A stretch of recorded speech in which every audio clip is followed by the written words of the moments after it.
K R ನಗರ ಸಂತ್ರಸ್ತೆಯ kidnap ಪ್ರಕರಣಕ್ಕೆ ಸಂಬಂಧಿಸಿದಂತೆ ಮಾಜಿ ಸಚಿವರಾಗಿರುವಂತಹ ಎಚ್.ಡಿ. ರೇವಣ್ಣ ಅವರಿಗೆ ಜಾಮೀನು ಸಿಕ್ಕಿತ್ತು. ಎಚ್.ಡಿ. ರೇವಣ್ಣ ಜಾಮೀನನ್ನ ರದ್ದು ಕೋರಿದಂತ ಅರ್ಜಿ ವಿಚಾರಣೆ ಆಗ್ತಾ ಇದೆ. ಎಸ್ಐಟಿ ಅಧಿಕಾರಿಗಳು, ಸ್ಪೆಷಲ್ ಇನ್ವೆಸ್ಟಿಗೇಷನ್ ಟೀಮ್ ಅಥವಾ ವಿಶೇಷ ತನಿಖಾ ತಂಡ ಇವರು ಸಲ್ಲಿಸಿದಂತ ರಿಟ್ ಅರ್ಜಿ ಹೈಕೋರ್ಟ್ನಲ್ಲಿ ವಿಚಾರಣೆ ಆಗ್ತಾ ಇದೆ. ವಿಚಾರಣೆ ಮುಂದಿನ ವಾರಕ್ಕೆ ಮುಂದೂಡಿದ ಹೈಕೋರ್ಟ್ ಎನ್ನುವಂಥದ್ದು ಕೂಡ ಗೊತ್ತಾಗ್ತಾ ಇದೆ.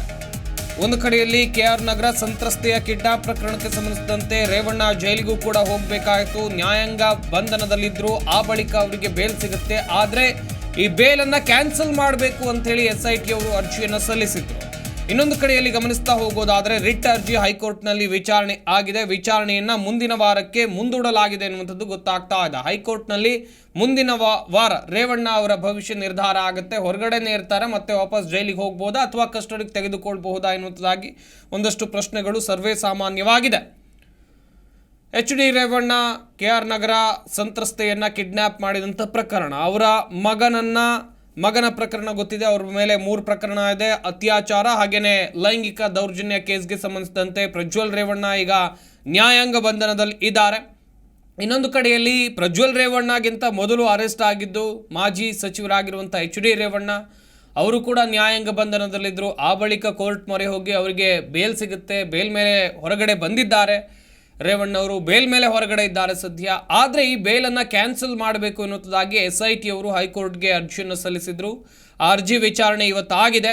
ಇನ್ನೊಂದು ಕಡೆಯಲ್ಲಿ ವಿಚಾರಣೆಯನ್ನು ಮುಂದಿನ ವಾರಕ್ಕೆ ಹೈಕೋರ್ಟ್ ಮುಂದೂಡಿದೆ ಎನ್ನುವಂಥದ್ದು ಕೂಡ ಗೊತ್ತಾಗಿದೆ.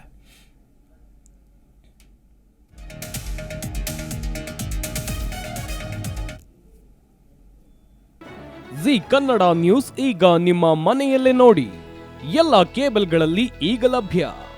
ಸನ್ Direct 292, Jio TV 1334, U digital 162, city cable 51, GTPL 17, Abhishek cables 821, Rock Line telecommunication 51, Shri Basaveshwara number 60, Vinayaka digital number 53, in digital number 896ರಲ್ಲಿ ನಿಮ್ಮಿಸ್ತದ ಜಿ ಕನ್ನಡ ನ್ಯೂಸ್ ನೋಡಿ ಆನಂದಿಸಿ.